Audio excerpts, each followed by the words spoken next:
খাইনি তো কিছু? না আজকে কিছু খাইনি। ও নিচে গিয়ে খায় এসব, ও খায়, কিন্তু ও তো যা কোয়ান্টিটির খেয়েছে না দেখলে তো বুঝতেই পারতে না, এত খেয়েছে। পায়খানা করে ওরকমই করে, কিন্তু আজকে খারাপ পায়খানা করেছে।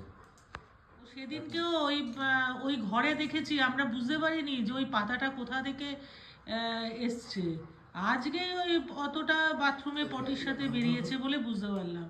ওকে কোনো গাছের মানে আশেপাশেই নিয়ে যাবে না।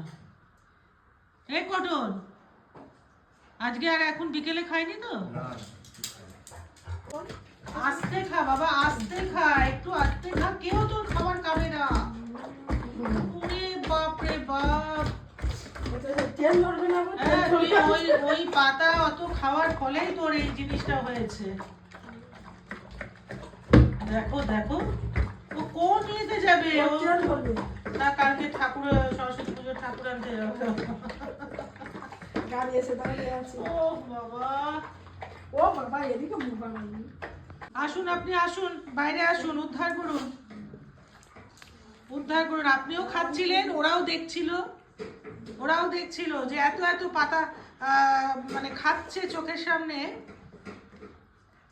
ওরা তো দেখেনি ছোটবেলায় তোমাকে, তো ওরা তো জানতো না না যে তুমি এইরকম ওই ছাগলের মতন। আমিও ছাগল বলছি,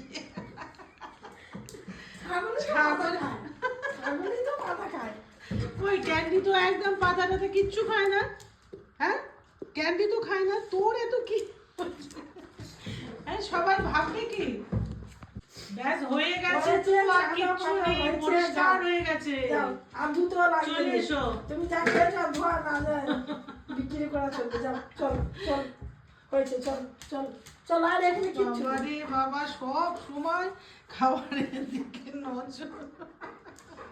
যান এবার বসুন, তারপরে একটু পরে আমি মেডিসিন দিয়ে দেবো। বাবা আর কোনো ইয়ে নেবো না, রাত্রেবেলায় আবার কিছু পটি টটি হয়তো মেডিসিন দিয়ে দেবো।